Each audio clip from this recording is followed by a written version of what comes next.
জুলাই নিয়ে কথা বলছিলাম, কিন্তু আজকেই দেখলাম এটি জাতীয় দৈনিকে প্রকাশিত হয়েছে যে জুলাই গুলির নির্দেশদাতারা গুরুত্বপূর্ণ চেয়ারে।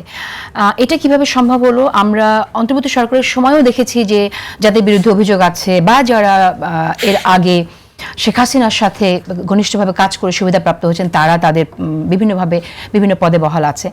এখনও এরকম একটি তথ্য সামনে আসলো। আমি আসলে আপনার কাছে শুনতে চাই, ব্যারিস্টার জহরত আদেব চৌধুরী, আপনার মন্তব্য শুনি।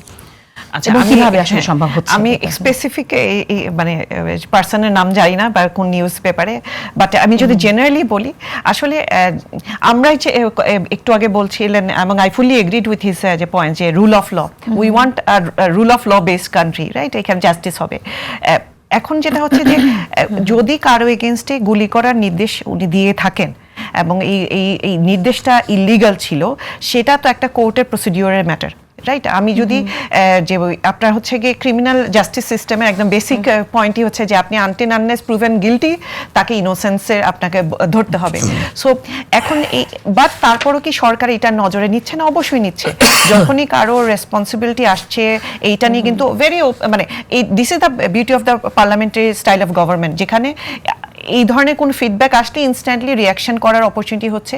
সো যদি কারো স্পেসিফিক এই পার্সনের নামে কোনো কমপ্লেন থাকে, অনেকের সম্পর্কে এখানে বলা আছে, আপনাকে আমি পরবর্তীতে এটা সরবরাহ করবো, দুজনকে আপনি দেখবেন।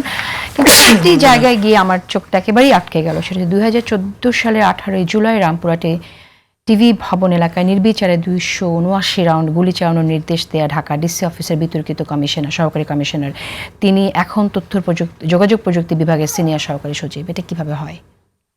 আচ্ছা, সো এইটা মানে এই যেহেতু এখন ইনফরমেশনটা এসেছে, এখন আপনি দেখেন আমাদের ব্যুরোক্রেসিতে কত মানুষ, রাইট? সো প্রত্যেকের এগেনস্টে একদম নাম ধরে দেওয়া, এবং নামগুলোও তো আসলে বাংলাদেশের নাম যদি বলি, মানে কার এগেনস্টে কি কমপ্লেন আছে, দেখা যাচ্ছে এত মামলা হয়েছে, এত মামলা চলমান আছে, ওনার এগেনস্টে যদি কোনো পার্টিকুলার ইনভেস্টিগেশন চলে, দুই রকম হতে পারে। এক হচ্ছে হয়তো ওনার ক্রিমিনাল মামলা চলছে, বা যেহেতু উনি যে পুলিশে কর্মরত, হয়তো বা ওনাদের ডিপার্টমেন্টের ইনভেস্টিগেশনের পার্ট থাকতে পারে।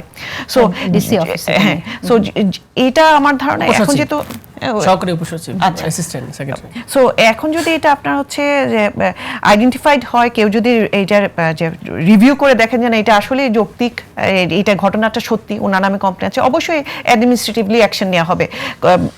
আই ডোন্ট থিঙ্ক যে বিএনপি সরকার বা যে সরকারই থাকবে, কেউ চাইবে না নিজেকে অ্যাসোসিয়েট করতে এমন পার্সনের সাথে যারা মানে এই ধরনের ইললিগাল অ্যাক্টিভিটি ইনভলভ ছিল। এবং অবশ্যই এখানে যদি কোনো কিছু হয়ে থাকে এই পার্টিকুলার পার্সনের ব্যাপারে, আমি যেহেতু জানি না, মানে পেপারের উপর শুধু নিউজ পেপারে তো আমরা দেখেছি, রাইট? নিউজ পেপারে অনেক সময় রিপোর্টিং হয় মানে not based on real facts, but it should be reviewed.